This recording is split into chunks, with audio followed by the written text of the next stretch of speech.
नमस्कार, बहुत स्वागत है आपका। मैं हूं रीनू। सबसे पहले बात करेंगे रायपुर से बड़ी खबर की। गैंगरेप कांड पर बीजेपी का आंदोलन, जहां आज पूर्व मंत्री लता उसेंडी के नेतृत्व में कोंडागांव जिले में प्रदर्शन होगा।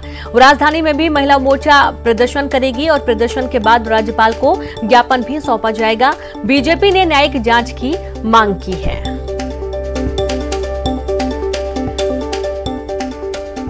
तो गैंगरेप कांड पर बीजेपी आंदोलन कर रही है। बीजेपी ने न्यायिक जांच की इस पूरे मामले पर मांग की है और इस दौरान आपको बता दें, कोंडागांव का पूरा मामला है जहां पर बीजेपी प्रदर्शन कर रही है और गैंगरेप कांड पर बीजेपी ने आंदोलन शुरू कर दिया है। आज पूर्व मंत्री लता उसेंडी के नेतृत्व में कोंडागांव जिले में प्रदर्शन होगा। राजधानी में भी महिला मोर्चा प्रदर्शन करेगी। प्रदर्शन के बाद राज्यपाल को भी ज्ञापन सौंपा जाना है और बीजेपी ने न्यायिक जांच की इस पूरे मामले पर मांग की है। तो कई लोग शामिल होने वाले हैं इस प्रदर्शन में।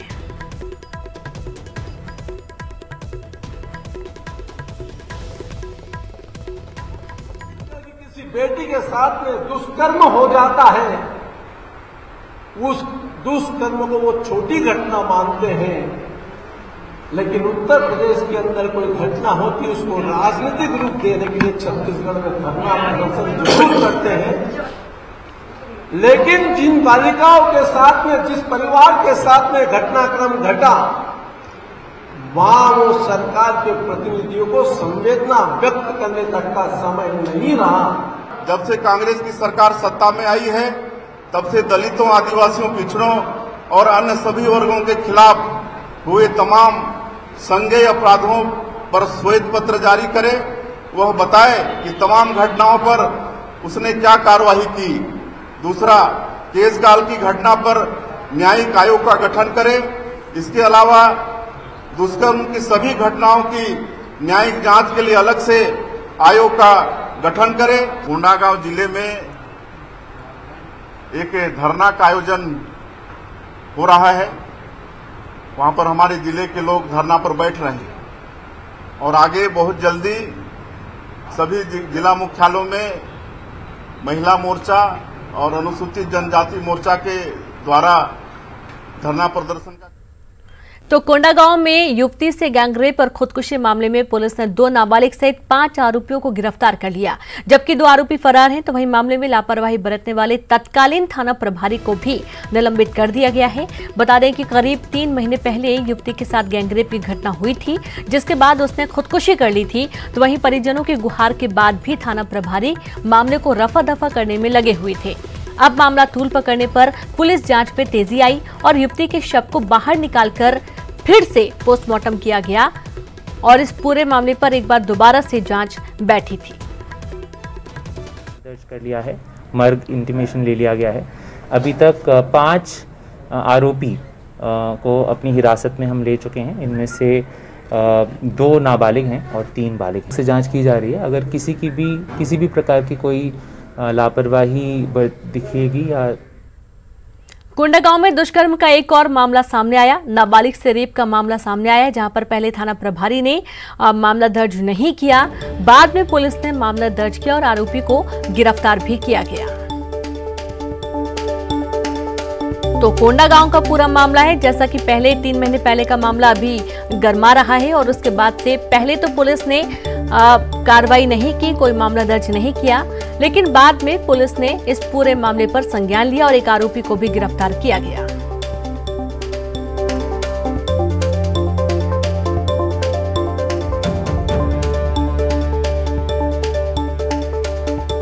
और चलिए, तमाम जानकारी के साथ संवाददाता विवेक जुड़ गए हैं।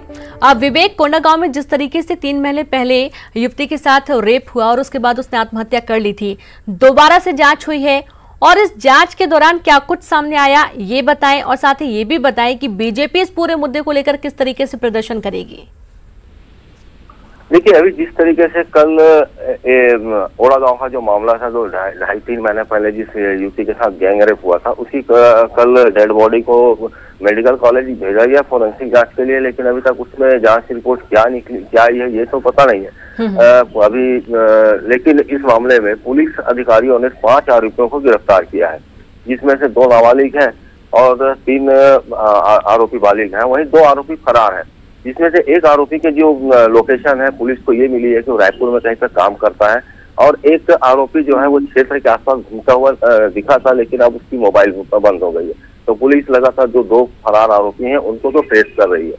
रहा सवाल इसमें तो भाजपा का जो मुद्दा है, तो भाजपा आज इस पूरे मामले को लेकर यहाँ पर राज्य सरकार को घेरने की कोशिश कर रही है, और आज हल्ला यहाँ पर धरना प्रदर्शन के बाद शायद एक डेलीगेशन टीम आ रही है, जिसके साथ में वो धनौरा जाएंगे, पीड़ित पक्ष से मुलाकात करेंगे। सबसे बड़ी बात यह है कि इसमें जो पीड़िता है, जो मृतिका है, उसके पिताजी घटना के बाद से थोड़ा सा दिमागी हालत उनकी ठीक नहीं है। वही उसकी जो माँ है वो कहाँ है ये पता नहीं चल पा रहा है। तो जो भाजपा वाले हैं वो वहाँ जाके और शायद परिवार से मुलाकात करेंगे और गांव वालों से चर्चा करके पूरी जानकारी लेंगे। सबसे बड़ा ये चीज में एक और बात है कि जो जिस तरीके से बात सामने आई है कि यहाँ पर 2 लड़कियां थी, जिसमें से एक लड़की को 3 लोगों ने पकड़ा था और एक को 7 में, जो मृतिका थी उसको 7 लड़कों के चंगुल में थी। तो पुलिस अब सिर्फ 7 आरोपियों तक चल रही है, लेकिन जो चश्मदीद गवाह है जो 3 लड़कों से छूटकर भागी थी, पुलिस उस तरफ ध्यान नहीं दे रही है। जबकि लड़की का बयान है कि मुझे 3 लोगों ने पकड़ा था और बाकी 7 उस लड़की को लेकर गए थे। तो सवाल ये उठ रहा है कि पुलिस की कार्रवाई पर ही सवाल उठने लगा है कि ये 3 आरोपी हैं, उसको पुलिस क्यों बचा रही है। यानी कि कुल मिलाकर 10 लोग थे और पुलिस 7 लोगों के खिलाफ कार्रवाई कर रही है, तो कहीं ना कहीं पुलिस की कार्रवाई पर भी सवाल खड़े हो रहे हैं। विवेक, बहुत शुक्रिया आपका तमाम जानकारी के लिए। तो पहले तो पुलिस ने मामला दर्ज भी नहीं किया था, लेकिन काफी आपत्ति के बाद और कोंडागांव का पहले जो मामला उछला हुआ है उसके बाद से पुलिस ने इस मामले को दर्ज किया, लेकिन फिर भी लापरवाही कर रही है। 3 अन्य लोगों के खिलाफ मामला दर्ज नहीं किया गया है।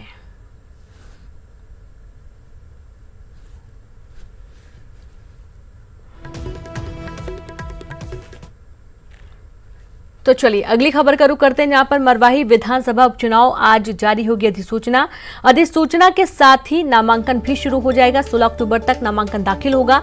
17 अक्टूबर को नामांकन पत्रों की जांच होगी। 19 अक्टूबर नाम वापसी की अंतिम तिथि होगी और 3 नवंबर को मतदान होगा।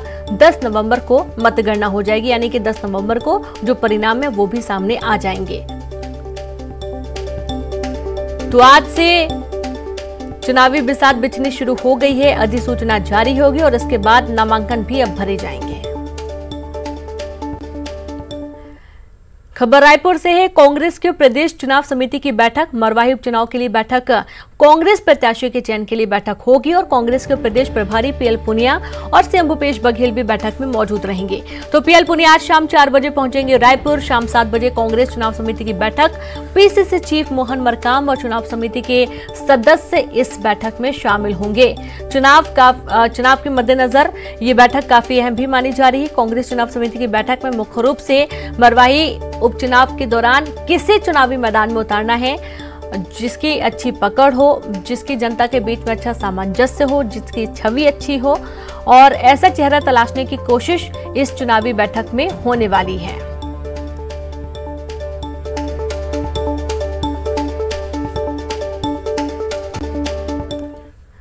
मरवाही उपचुनाव को लेकर नए दिशा निर्देश जारी हो गए हैं। अब 30 से अधिक स्टार प्रचारक नहीं होंगे। चुनाव आयोग ने पहले ही निर्देश जारी कर दिए हैं, दिशा निर्देश जारी कर दिए हैं। पहले 40 स्टार प्रचारक होते थे, लेकिन अब ये संख्या घटाकर 30 कर दी गई है। तो जैसा कि आप लोग को याद होगा, पहले जितने भी चुनाव हुए थे तो उसमें 40 स्टार प्रचारक होते थे जो कि चुनावी क्षेत्रों में प्रचार प्रसार करते थे, लेकिन कोरोना की वजह से भी कह सकते हैं ये संख्या कम की गई है। 40 की जगह अब 30 स्टार प्रचारक होंगे जो कि चुनावी प्रचार करेंगे। निर्वाचन आयोग ने इसके लिए निर्देश जारी कर दिए हैं। दिशा निर्देशों में तमाम गाइडलाइंस का पालन करने के लिए कहा गया है। अब 30 से अधिक स्टार प्रचारक नहीं होंगे, 30 ही आप स्टार प्रचारक रख सकते हैं जो कि चुनावी मैदान में प्रचार करेंगे। और संवाददाता देवव्रत भगत जुड़ गए हैं। आज देवव्रत, 40 से 30 संख्या कर देने का कारण क्या सिर्फ कोरोना है या फिर और भी कुछ कारण है?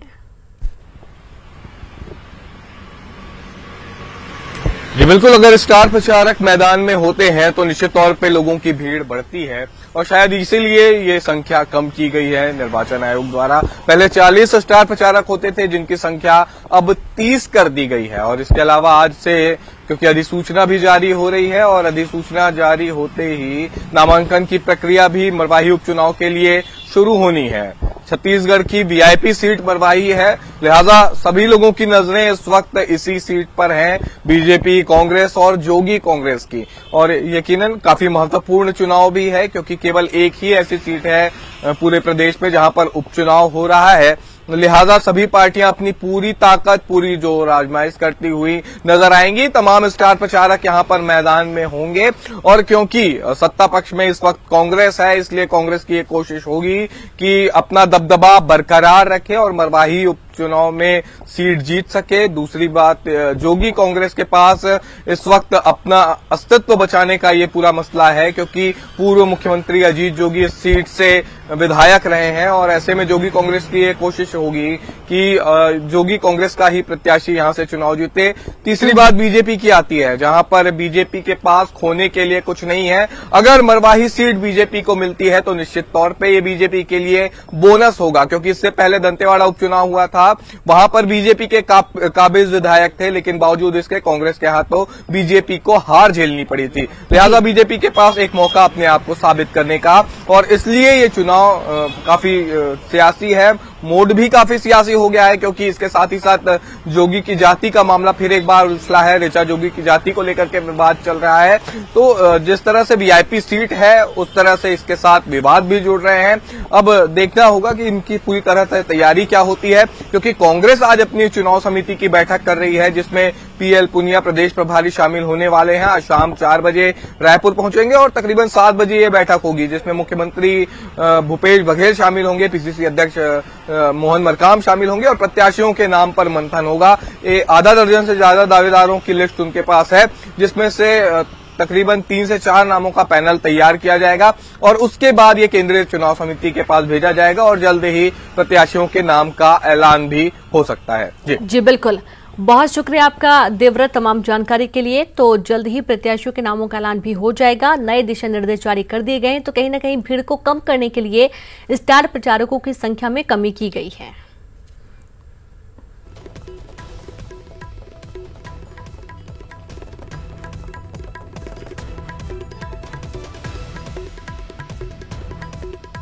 तो निर्वाचन आयोग ने इसके लिए दिशा निर्देश जारी कर दिए हैं, तमाम गाइडलाइंस जारी कर दी गई हैं उपचुनाव के लिए। और अब 40 की जगह 30 ही स्टार प्रचारक होंगे जो कि चुनावी मैदान में प्रचार करेंगे। अब पहले होता था कि जब भी स्टार प्रचारक पहुंचते थे तो ज्यादा से ज्यादा संख्या भीड़ जुटती थी और ज्यादा जगहों पर जुटती थी, और ये भी कारण है कि 10 लोगों को कम किया गया है। मरवाही उपचुनाव से पहले जाति प्रमाण पत्र मामले में घिरी ऋचा जोगी की मुश्किलें बढ़ सकती हैं। मुंगेली में छानबीन समिति के सामने पेश ऋचा जोगी के भाई ऋषभ साधु को 12 अक्टूबर को जाति प्रमाण पत्र से जुड़े दस्तावेज पेश करने के लिए कहा गया। छानबीन समिति ने भाई ऋषभ से भी जाति से जुड़े मूल दस्तावेज सौंपने के लिए कहा है। वहीं छानबीन समिति का नोटिस नहीं मिलने की बात को कलेक्टर ने गलत बताया। दरअसल मुंगेली राजस्व अधिकारी से 15 जुलाई को प्रमाण पत्र के लिए आवेदन किया गया था और 17 जुलाई को ऋचा को अनुसूचित जनजाति का प्रमाण पत्र जारी कर दिया गया था, जिस पर कांग्रेस विधायकों ने आपत्ति जताई थी।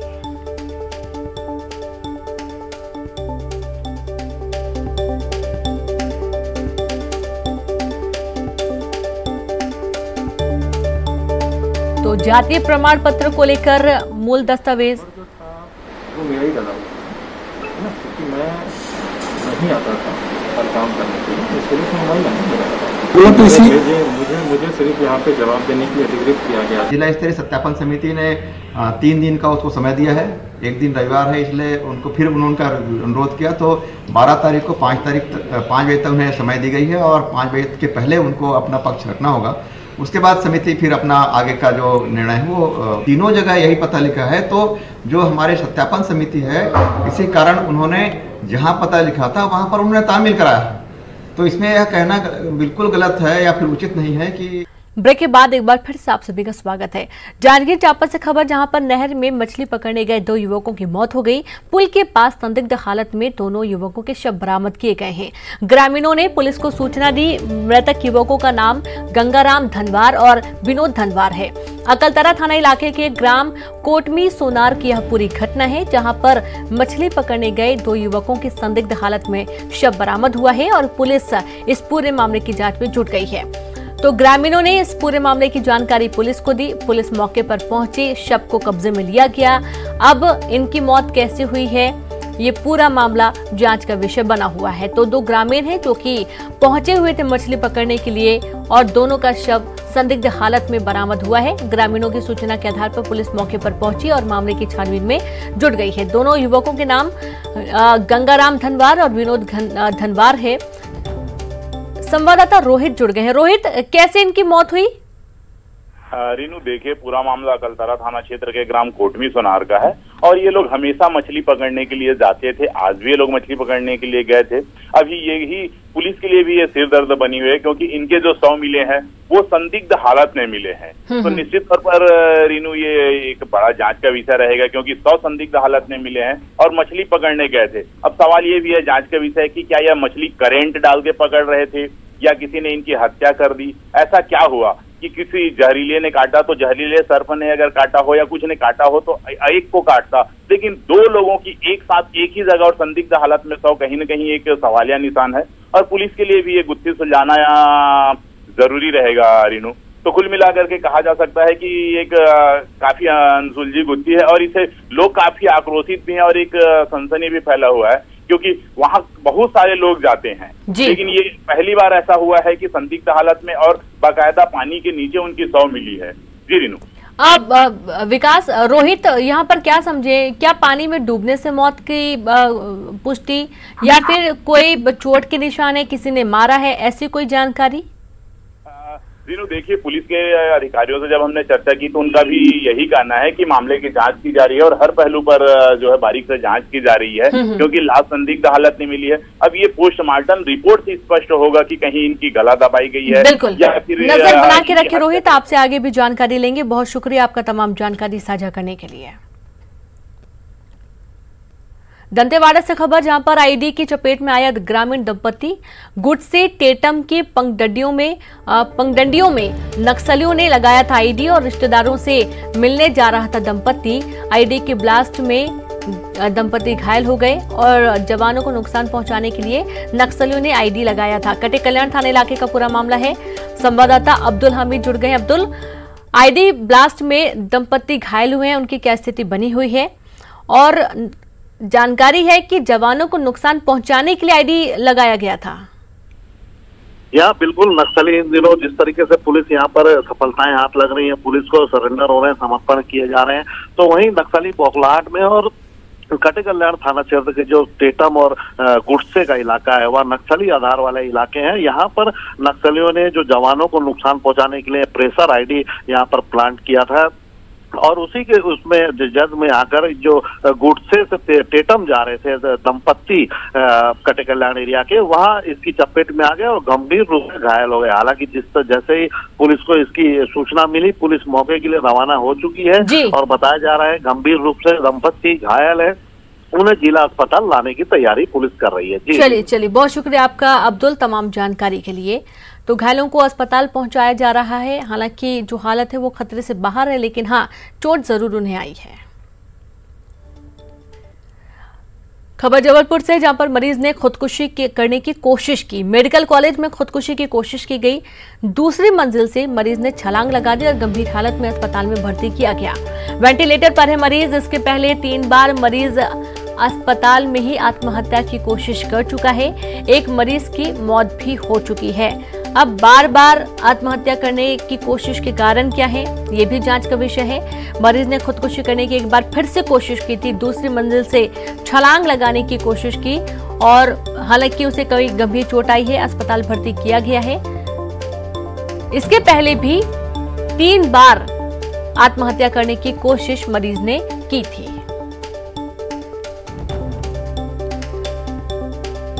तो मेडिकल कॉलेज में खुदकुशी की कोशिश का मामला सामने आया है। बड़ी खबर है जबलपुर से, जहां पर लगातार खुदकुशी करने की कोशिश मरीज कर रहे हैं और मरीज की खुदकुशी की कोशिश के बाद से कई सारे सवाल ये खड़े हो रहे हैं कि आखिरकार क्यों मरीजों में ये मानसिकता पैदा हो रही है कि उनका खुदकुशी ही एक आखिरी रास्ता है। दूसरी मंजिल से छलांग लगा दी मरीज ने और उसके बाद वो गंभीर रूप से घायल हो गया है। कई उसको चोट आई हैं और उसके बाद उसे वेंटिलेटर पर रखा गया है। यहां से अंदाजा लगाया जा सकता है कि उसकी हालत काफी नाजुक है। इसके पहले 3 बार मरीज अस्पताल से आत्महत्या की कोशिश कर चुका है, तो वहीं एक मरीज की पहले ही मौत हो चुकी है। तो खुदकुशी की कोशिश के कारण क्या है, यह भी अज्ञात है। हालांकि कई बार ये देखा जाता है कि गंभीर बीमारियों से ग्रसित जो मरीज होते हैं उनको ये लगता है कि मर जाना ही उनके पास एक आखिरी रास्ता है। जब जीने की उम्मीद वो छोड़ देते हैं तो उसके बाद वो ऐसे कुछ घातक कदम उठाते हैं और इसी कड़ी में देखा गया है कि एक मरीज ने एक बार फिर से आत्महत्या करने की कोशिश की। इंदौर से खबर है, करीब 40 साल का एक शख्स की लाश मिली है। MR 10 चौराहे पर नाले में लाश मिली है। पुलिस को हत्या की आशंका है। शव की शिनाख्त करने की कोशिश की जा रही है। हीरानगर थाना का ये पूरा मामला सामने आया है, जहां पर इंदौर में एक 40 साल के शख्स की लाश मिली। MR 10 चौराहे के पास नाले में लाश मिली है। अभी लाश यहाँ कैसे पहुंची है, शव कैसे पहुंचा है, क्या किसी ने मारा है या खुद से किन्हीं कारणों से इसने खुदकुशी की है, पूरा मामला जांच का विषय बना हुआ है। पुलिस को प्रथम दृष्टया हत्या की आशंका समझ में आई है और इस पूरे मामले की जांच अब पुलिस कर रही है। हीरानगर थाना इलाके का ये पूरा मामला सामने आया है।